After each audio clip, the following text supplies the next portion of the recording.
My Aunt Grace was murdered. She was 6 years old. She was one of 26 innocent people massacred senselessly. This tragedy could have been prevented. And one of the greatest fears that I've heard from folks that I know and folks that I talk to are that their rights as law-abiding, responsible citizens are going to be curtailed through the actions of someone we can all agree was a madman.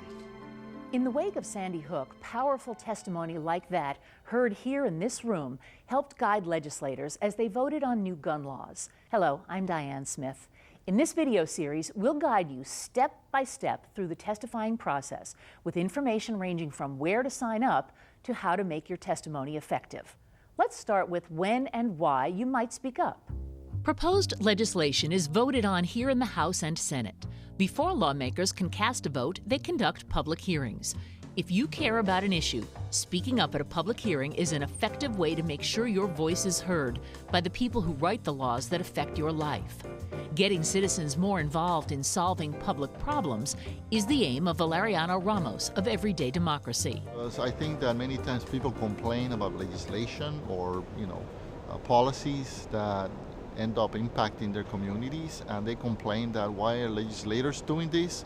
Why doesn't anyone do anything about it? And that's because they didn't participate. Your input helps lawmakers make informed decisions. Sam Caligiuri is a former Republican state senator.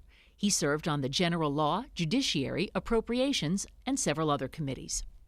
We get hundreds and hundreds of bills every year, and so many of them sound like they're good. But when you get into the nitty-gritty of how is this really going to impact people, what difference is this going to make in people's lives, you really need to hear from as many people as possible. Potential legislation is first reviewed by committees that allow lawmakers to focus their attention on subject matter. These committees then hold public hearings to get feedback on proposed bills. Democrat Mike Lawler chaired the Judiciary Committee for 16 years and served on the Labor Committee.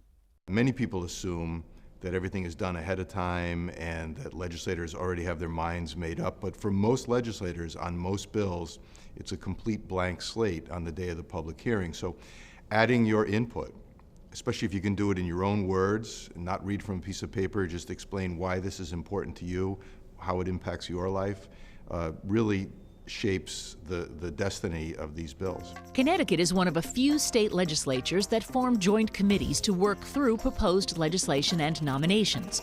Joint committees are made up of members serving in the House of Representatives and the Senate, which together make up Connecticut's General Assembly. These joint committees are presided over by a House and Senate chair. The appointments are made by the President pro tem of the Senate and the Speaker of the House, who are leaders of the majority party. Legislators generally sit on between 2 and 4 committees. The legislature has more than 24 committees that deal with a range of topics, including aging, education, energy, environment, children, public health, and transportation. At the public hearings, members often hear from paid representatives known as lobbyists or advocates. Even the finest paid advocates, are approaching an issue from a particular point of view. Perhaps paid by an organization, paid by a company, and that doesn't discredit them, but it does cause you, the way a jury would, to weigh the credibility of the information you're getting. The voice lawmakers really want to hear is yours. I think the biggest misconception is it doesn't make any difference, that everybody's mind is already made up, the lobbyists are already, dictating what's going to happen, and really it's the opposite oftentimes. Now that we've looked at why you should make your voice heard, in the next segment, advice on preparing to testify.